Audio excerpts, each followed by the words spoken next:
Hey guys, it's Grimdark Tyke, and I am back in a completely empty park because I'm not actually doing anything in Theme Park Tycoon today. I'm going to be making a tier list of all of the, where are they? Intense rides, all these things. There's a lot of them, this many, and I'm going to be ranking them all in a tier list. Now, do remember that this is my opinion. If you have a different opinion, feel free to share it in the comments. It would be cool to see what other people think, but this is my opinion, so don't bully me for it, okay?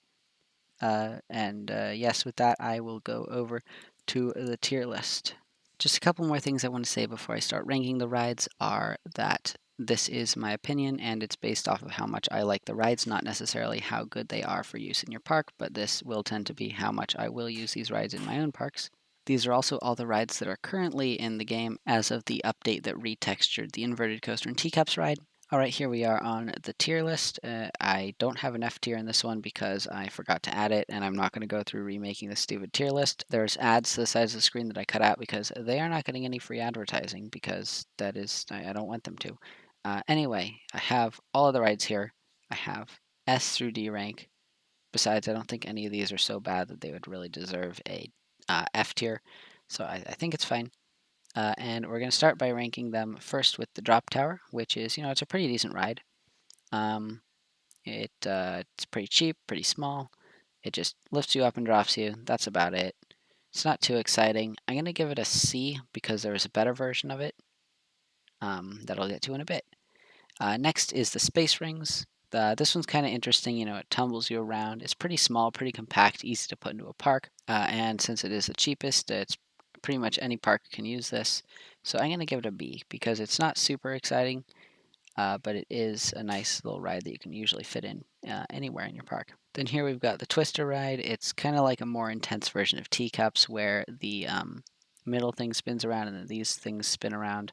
So, it's literally just more intense teacups. That's all there really is to say about it. So I'm just going to put it in C tier because it looks worse than teacups.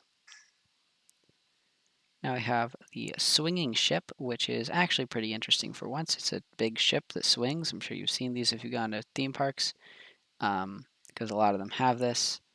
So it's a pretty good ride. I'll give it A because swinging ships are kind of iconic and they are everywhere, and it's also the next one is the Topple Tower. The Topple Tower it's fine. It takes up kind of a lot of space, and it's not really the cheapest ride, but it is kind of interesting. It lifts up the riders and it just topples around, swings them around.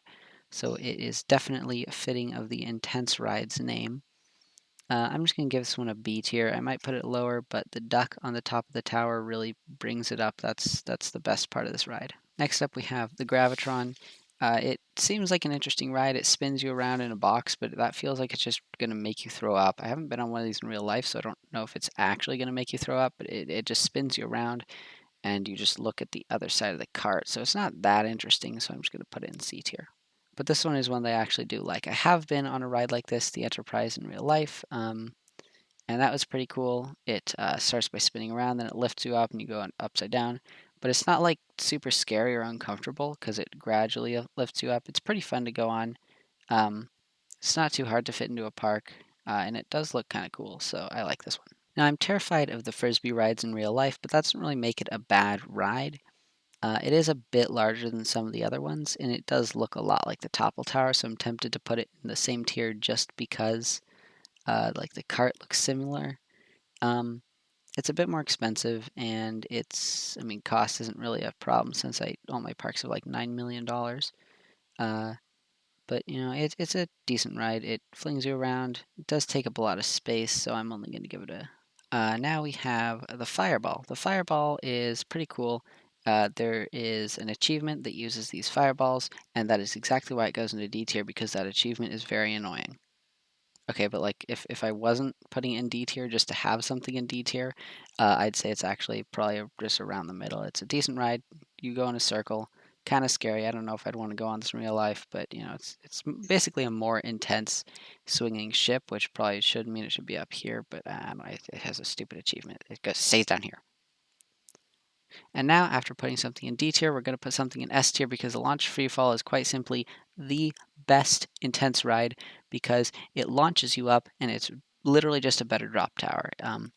It reminds me of the Guardians of the Galaxy or Tower of Terror, except more Guardians of the Galaxy. I've never been on Tower of Terror at Disneyland. And that is a very fun ride. It's like one of my favorite rides there because it just launches you up and it's really cool and I like it. So S tier. It's also pretty compact, so you don't have to worry about clearing out a huge space for it. Unlike the rocking disc, which is just long and kind of awkward, but I mean it's kind of interesting. It goes back and forth. I might give this an A, but like the one time I went on it, I didn't feel great afterwards. So I'm gonna put it down here. However, I will give the slingshot an A because even though I would hate going on this in real life, I would be terrified and I would never want to go on it again afterwards. It's really cool to look at. It's kind of big, but it just launches you up into the air and it's cool to watch. I don't know. Have I mentioned that this is my opinion, but it doesn't necessarily make sense? Now the next ride is the Topspin. It was previously the most expensive. It's not too big, although it's not super small either. I'm just gonna give it a C tier because I mean it lifts you up and spins you around. Like that's kind of cool, but like riding it in game isn't super interesting. So it gets C tier. However, something that doesn't get C tier is the other S tier ride. I'd put this beneath Launch Free Fall. Like Launch Free Fall is better, but the swing rides are pretty cool. It lifts you up and it spins you around. I like those. It's cool to watch. Takes up a lot of space and it's like, which isn't necessarily the best, but it's cool to look at. I guess that's the same thing as the slingshot. Cool to look at, fun to ride. And the final ride that we have is the most expensive ride, which puts it right in the trash. Okay, no, that's not actually where I'm putting it. It's the double swing. This is the most recently added intense ride to the game. It's a pretty cool ride, pretty neat. It's two big swings that just swing back and forth. The only problem I have with it is that it only has a couple seats and the ride time's kind of long. And it takes up a lot of space, so I'm just going to have to give it only a B tier, even though it does look kind of cool. So there we go. This is my tier list on all the Theme Park Tycoon 2 Advanced rides. Again, this is only my opinion. This isn't actually like what is better to use in the game. This is just what I think are the cooler rides. If you have anything that you would change in this tier list, you could make a comment to tell me or just let me know what your favorite one of these rides are. Mine is definitely the Launch Free Fall. It is amazing. It is the best thing ever. It is the best ride. I have one park that has 3 of them in a row because it's so good. And yes, that is all I have for this video. So I can't go back into Roblox, so we're just doing the end screen on this screen. You can watch my mouse cursor dance around. If you enjoyed this video, you could check out some of my other videos because you might like those as well. You could join my Discord server for like sneak peeks and stuff on other videos or just to talk. The link to that's going to be in the description. Like, subscribe, do whatever you want. Yep, bye.